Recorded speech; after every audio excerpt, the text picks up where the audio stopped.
Why do some movies make us ugly cry and then immediately want to call our mom? Hey, it's Dee Dee from Ladies First, and today we're talking about Steel Magnolias and Terms of Endearment, and how they defined the weepy women genre that made the 1980s the decade of beautiful, devastating female storytelling. These films didn't just tug at our heartstrings. They rewrote the rule book on how women's friendships, love, and grief could be portrayed on screen. The weepy women genre didn't emerge by accident. By the early 1980s, Hollywood had discovered something powerful. Women craved stories that reflected their real emotional lives, not just their romantic fantasies. Terms of Endearment arrived first in 1983, followed by Steel Magnolias in 1989, and together they created a blueprint for films that would make audiences laugh, cry, and feel deeply seen. Terms of Endearment follows the complicated relationship between Aurora Greenway, a controlling widow, played by Shirley, MacLaine, and her daughter Emma, played by Debra.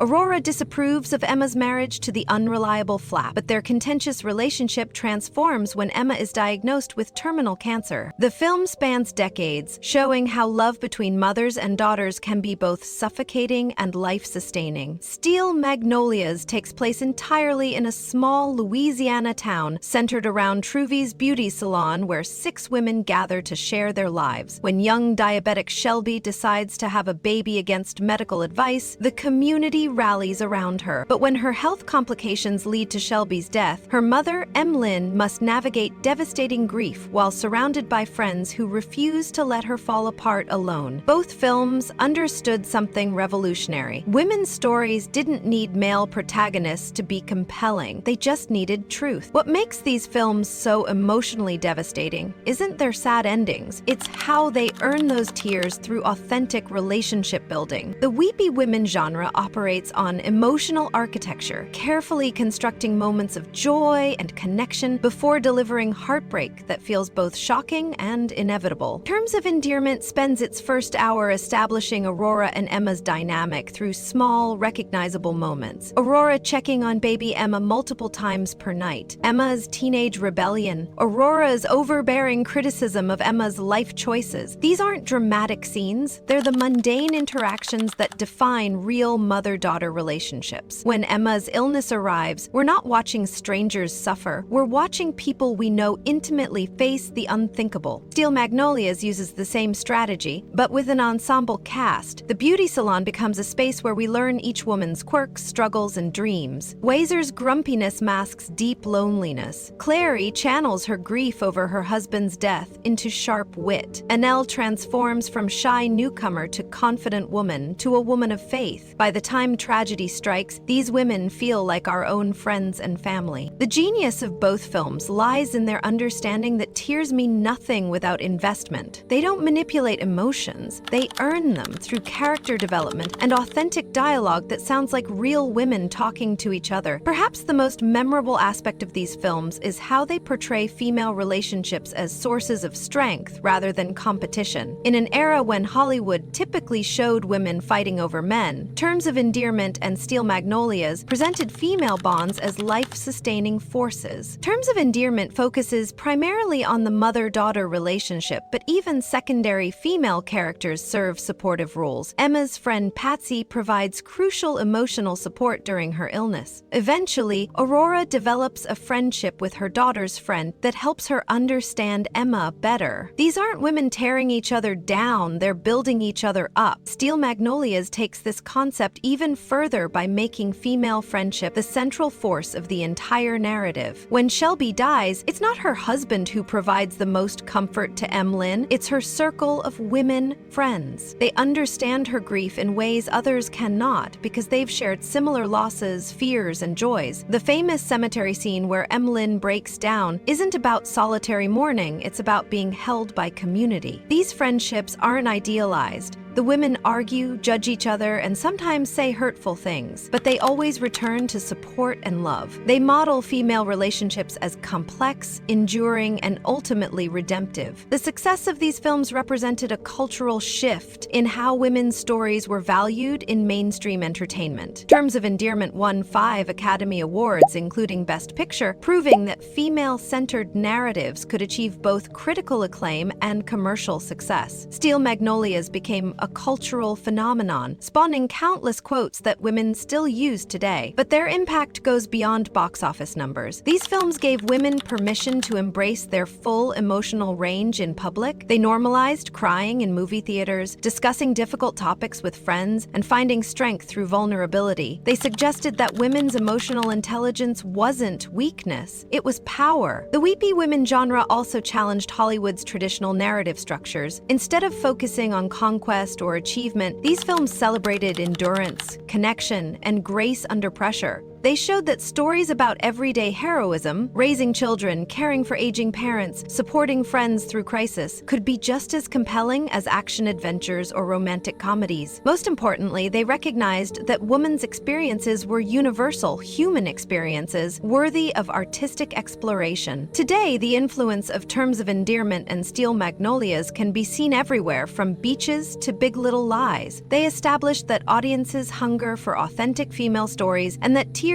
can be cathartic rather than manipulative. They proved that movies about women, for women, could dominate both popular culture and award seasons. These films also normalized discussions about topics like terminal illness, difficult family relationships, and grief, subjects that had often been considered too depressing for mainstream entertainment. By wrapping these heavy themes in love, humor, and community, they made difficult conversations more accessible. The weepy women genre they created continues to evolve, but its core principles remain unchanged: authentic female relationships, emotional honesty, and the understanding that women's tears represent strength rather than weakness. In a world that still often dismisses women's emotional lives as frivolous or excessive, these films stand as monuments to the power of feeling deeply and loving completely. They remind us that sometimes the most radical act is simply allowing women to be fully human on screen. So what's your take? Do you have a movie that makes you ugly cry every single time? Let me know in the comments. And if you love analyzing films that celebrate female strength, don't forget to like this video and subscribe to Ladies First. After all, sometimes the stories that break our hearts are the ones that stay with us the longest.